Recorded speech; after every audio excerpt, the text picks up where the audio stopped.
สวัสดีครับเจ้าเองสิทธาสุบินวิลศักดิ์เนาะมื้อนี้จะมาต่อข้อที่47เลยเนาะเอ่อจากคำถามนี้เราสามารถแก้ได้เนาะเพื่อนให้ซอกระยะซุ่มแก้ต่อเสือของซองตั้ง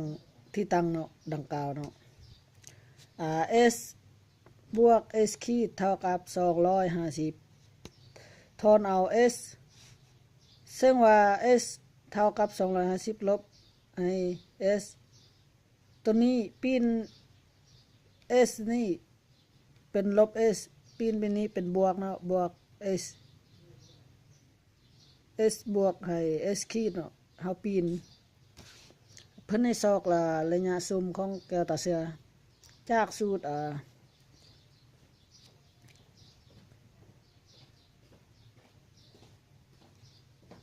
1ส่วนให้ f เท่ากับ1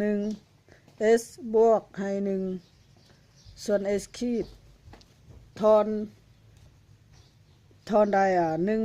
1ส่วนให้ f เท่ากับ1ส่วน s บวกให้1ส่วนให้250ลบให้ s เฮาจะได้1ส่วน f เท่ากับ250 s ลบให้ s กำลัง2ส่วนให้250วางเป็นสมมุติที่1เนาะ หน้าที่ตั้ง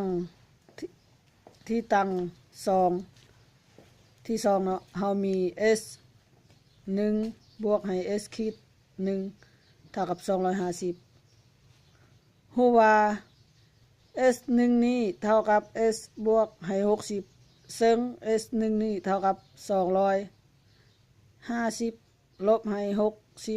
60ทอนได้s ขีด1นี้เท่า250ลบ s เนาะเฮาจะได้1ส่วนใน f เท่ากับ1ส่วน s 1บวก1ส่วน s 1 s ขีด1เนาะถอน1ส่วนให้ f เท่ากับ1ส่วนให้ s บวกให้60บวกให้1ส่วน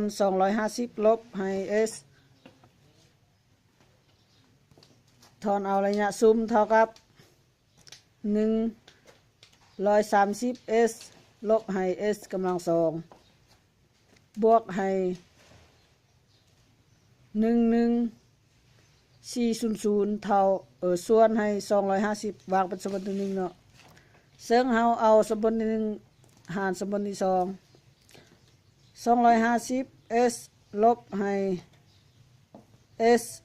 กำลัง2ส่วนให้250เท่า130 s ลบให้2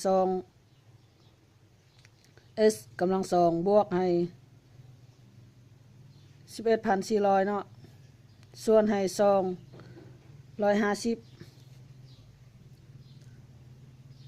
ซึ่งเฮามาแยกเป็นส่วนหารเนาะ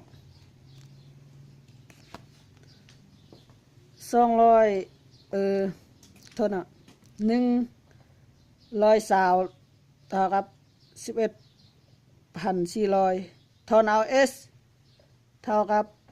11,400ส่วนให้120เท่ากับ95เซนติเมตรเนาะแทนใส่สมมุติที่1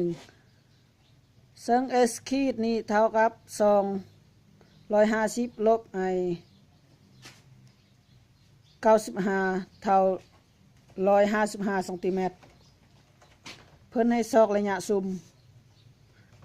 1ส่วน f เท่ากับ1ส่วน s บวก1ส่วน s ขีดทอนเอา1ส่วน s เท่ากับ1ส่วน155บวก1ส่วน95จะเท่า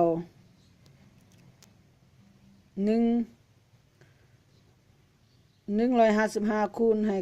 95ส่วนให้155บวก95จะเท่ากับ